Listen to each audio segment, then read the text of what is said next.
What if I told you that a crow, a bird with a brain the size of a walnut, not only figured out how to use a vending machine, but then started counterfeiting currency to cheat it? And what's even wilder is that when researchers tried to close that loophole, the crows got angry, like genuinely personally offended. That happened. That is real. And it means we need to have a very serious conversation about how smart these birds actually are. Stick around, because we're also going to talk about how crows hold grudges for years, how they teach their children to hate specific humans, and why scientists are becoming genuinely uncomfortable with how crow intelligence compares to our own. This video might permanently change how you look at every crow you ever see for the rest of your life. Let's start at the beginning. In the early 2000s, a researcher named Dr. Alex Taylor at the University of Auckland set up what sounds like the premise of a joke. He put a crow in front of a vending machine. The machine was simple. Drop in a token, get a food reward. The crow figured it out almost immediately. Token goes in, food comes out. Easy. The researchers were impressed, but not shocked. Crows are known problem solvers. Fine. But then came the twist. The researchers ran out of tokens, so they started using poker chips instead. And here's where it gets absolutely unhinged. One of the crows, and I want you to really picture this, looked at the poker chip, looked at the machine, and then went and found a bottle cap off the ground. It dropped the bottle cap in, it got food. The machine accepted it.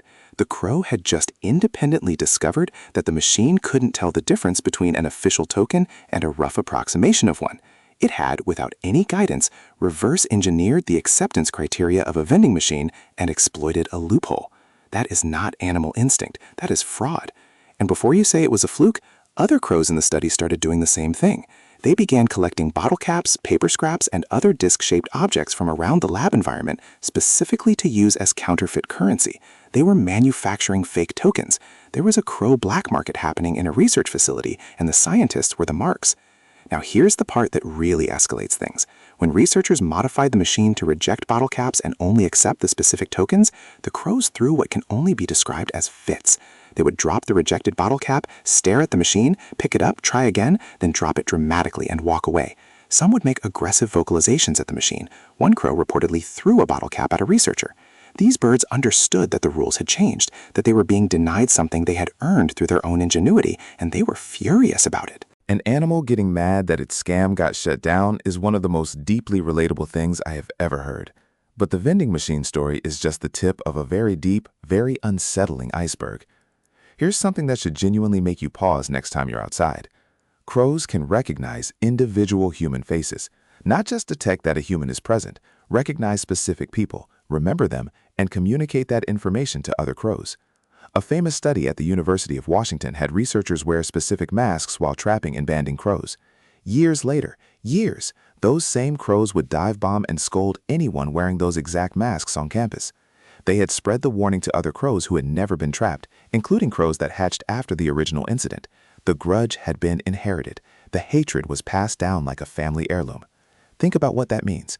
If you have ever messed with a crow, shooed one away, scared it, thrown something at it, that crow knows your face. It told other crows. Its children know your face.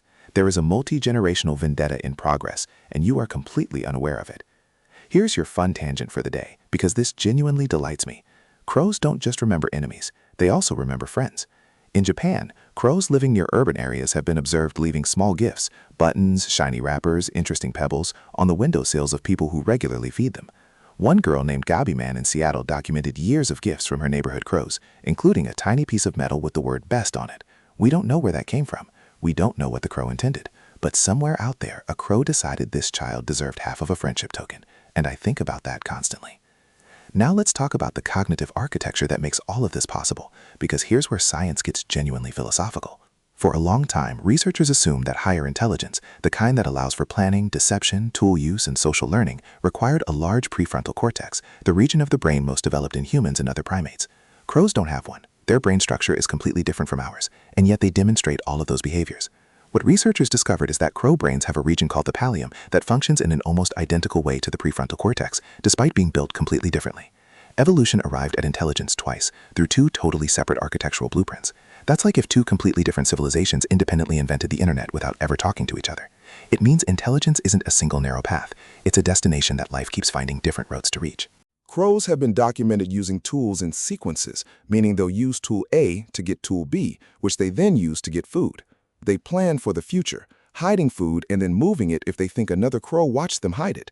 They understand cause and effect. They can solve multi-step puzzles.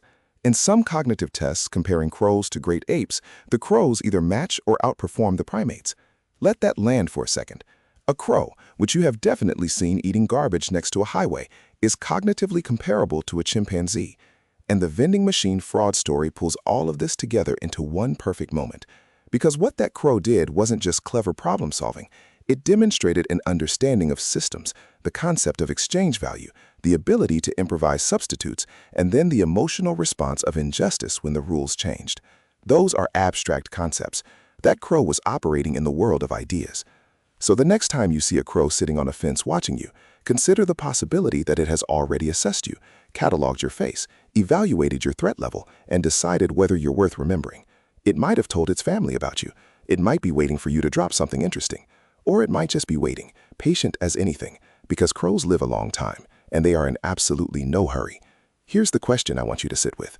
If crows independently evolved an intelligence that rivals primates, if they use tools, plan ahead, hold grudges, feel emotions, and commit literal fraud, where exactly do we draw the line between animal behavior and thinking?